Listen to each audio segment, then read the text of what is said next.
Good morning, my rogue readers. My name is Erin Rogoff, and I would like to welcome you all back to my BookTube channel.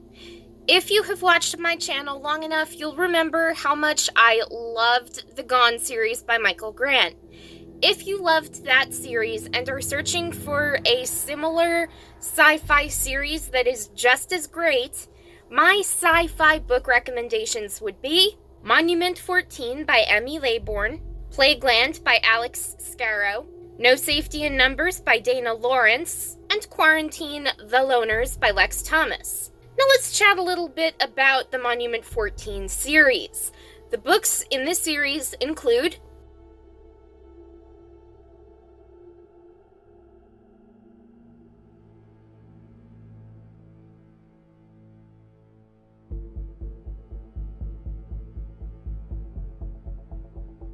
Dean is late for school and he doesn't tell his mom goodbye as he races to catch the bus. He doesn't realize that's the last time he will ever see his mother. Dean and his brother make it to the bus, but it doesn't get to the school. It gets into an accident which causes a crash inside a superstore. A million things could go wrong and a million unplanned things happen. Now, 14 kids are stranded and left to fend for themselves. Believe it or not, the deadly hailstorm and the bus crash were the least of their problems. They have to deal with environmental disasters, chemical disasters, they're marooned in a store without adult supervision, and they have no cell phone service or cell phones to contact the outside world. Basically no one, so they are in deep trouble. Dean and his brother and the others must decide which is a greater risk, leaving the superstore or staying and waiting for the adults who may or may not come get them. Moving on to a little bit about the Plagueland series. In that series, we have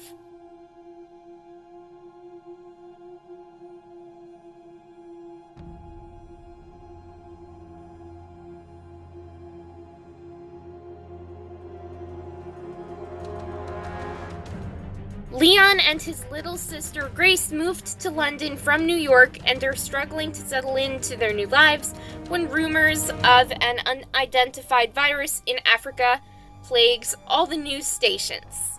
Within a week, the virus reaches London and the siblings watch as people turn into liquid masses before their eyes, and now they must run for their lives. A month after the virus breaks out, the virus assimilated the world's biomass.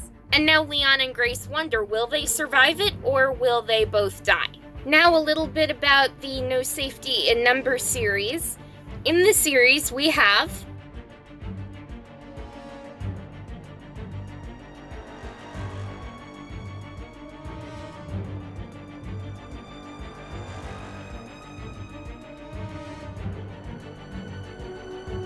a strange device is found in the air ducts of a busy mall, and the entire complex is quickly shut down and placed into lockdown, and no one knows what's going on. The novelty of being stuck in a mega mall completely wears off very quickly, and with each passing day, it becomes harder to ignore the lack of supplies, inadequate information, and the mounting panic that spreads like a wildfire. The people in the mega mall are getting sick, but what can they do without medicine? Circumstances become desperate, and these regular people are faced with impossible choices. Some rise to the occasion, and others don't. Who will live and who will die? Now a little bit about the Quarantine series, which I am almost done reading. I am a little slow on that series because the first book and the second book were great, but the third book and fourth book are slightly downhill, so I don't want to kill my happiness buzz of reading, so I am reading something else. But that's beside the point. Anyway, the books in the Quarantine series include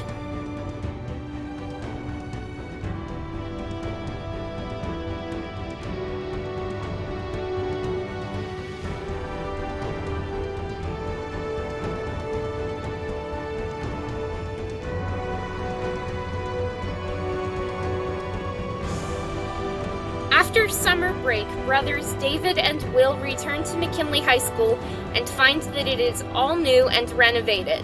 Things seem normal, but only at first. An explosion goes off in the science wing of the high school and makes the teens' hair fall out and grow back white, and it makes them fatal to adults. The United States military quarantines the school and blocks off all paths and entrances and exits to the outside world, shutting all the kids in, and no one can ever get out, or so we think. The teens enter gangs and dye their hair based on their social circles. Yellow is varsity and the pretty ones. Red is the sluts, the book's words, not mine. Blue is the nerds, black is the skaters, and white are the loners. So when David and Will are left loners, can they survive? What will happen when new girl Lucy enters their duo now trio? Will she become a problem and cause a divide between the brothers? Is survival guaranteed when David is asked to be leader of the loners? Or will they face more untold dangers within this Lord of the Flies high school setting? That remains to be seen, but we will find out, and you will find out too, because I am not telling you. I am waiting for you to read the book too, so we can discuss later. Anyway, that is all for today, so if you enjoyed this video, hit that like button to show some support, subscribe to my booktube channel to get more videos like this, turn on those notifications to be notified when I have a brand new video uploaded every other day. Keep on reading, and have a great day, everyone!